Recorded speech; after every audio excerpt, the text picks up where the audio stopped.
চলছে আমার রাস্তা রাস্তা উদ্দেশ্যহীন, ফুরিয়ে যাচ্ছে হাইওয়ে জুড়ে আরো একটা দিন, আরো অনেক অনেক দূর পরের শহর। চলতে হবে আমায় রাত্রি ভোর, নেই যে আমার কোনো অবসর। যদি খুঁজে পাওয়া যেত একটা ঘর।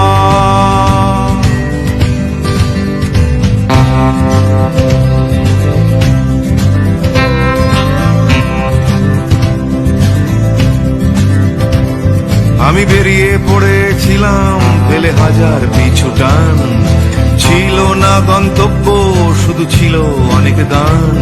সেই গানগুলো আজ গেছে কোথায় পড়ে আমার অজান্তেই রাস্তার ধারে। যদি খুঁজে পাওয়া যেত হঠাৎ করে, যদি খুঁজে পাওয়া যেত ঠিকানা, কোথাও আছে আমার জন্য অপেক্ষায়। আসসালামু আলাইকুম দর্শক, কেমন আছেন সবাই? আশা করি নিশ্চয়ই সকলে ভালো আছেন। এই মুহূর্তে আমি যে স্থানটিতে প্রবেশ করছি লেখা আছে নো মিলিটারি জোন। এটি মদিনার খন্দকের প্রান্তরের পিছনের একটি অংশ। এইখানে যে পাহাড়টি অবস্থান করছে সেটি হচ্ছে আল সালা পাহাড়।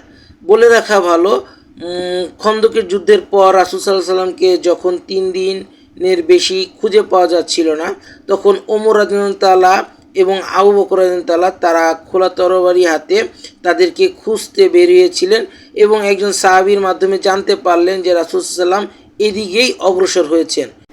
তখন তারা এই পথের দিকে অগ্রসর হতে থাকলেন এবং সামনে একটি রাখালকে দেখতে পেলেন যিনি মেষ চড়াচ্ছিলেন। তখন তাকে প্রশ্ন করলে তিনি বলেন, আমি মুহাম্মদ সাল্লাল্লাহু আলাইহি সাল্লামকে চিনি না, কিন্তু আমার ছাগলগুলো এখানে দাঁড়িয়ে গিয়েছে বা মেষ এখানে দাঁড়িয়ে গিয়েছে, আর আমি ওইখান থেকে শুনতে পাচ্ছিলাম মানুষের কান্নার আওয়াজ। তখন তারা এই পাহাড়ের দিকে উঠলেন এবং সেখানে যে রাসূল সাল্লামকে পেলেন, রাসূল সাল্লামকে ডাকতে থাকলেন। রাসূল সাল্লাম তখনও সেজদারত ছিলেন, উঠলেন না। পরবর্তীতে যখন উঠলেন তিনি বললেন যে তোমরা যদি আর কিছুক্ষণ অপেক্ষা করে তাহলে আমি পুরা দুনিয়াবাসীর আমার উম্মতের জন্য গুনাহ মাফ করে নিতে পারতাম।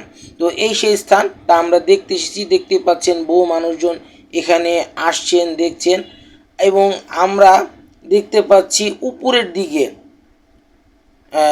এই মুহূর্তে একটি পাকিস্তানি গ্রুপ তারা এখানে অবস্থান করছেন। তো আমরাও তাদের মতো দেখতে এসেছি। এই সেই গুহা যার নাম হলো গারে সেজদা গুহা। বলে রাখা ভালো, এখানে নামাজ ছাড়াও অনেক মানুষ এই গুহার এইটুক স্থানে এসে চুমা দেয় এবং সেজদা দেয়, যা শিরকের শামিল। তো এই সেই দর্শনীয় স্থান যা আমি আপনাদের তুলে ধরার চেষ্টা করলাম। যদি ভালো লাগে তাহলে লাইক কমেন্ট শেয়ার করে দিবেন। দেখা হচ্ছে নতুন কোনো দর্শনীয় স্থান থেকে। আসসালামু আলাইকুম, আল্লাহ হাফেজ, বিদায়।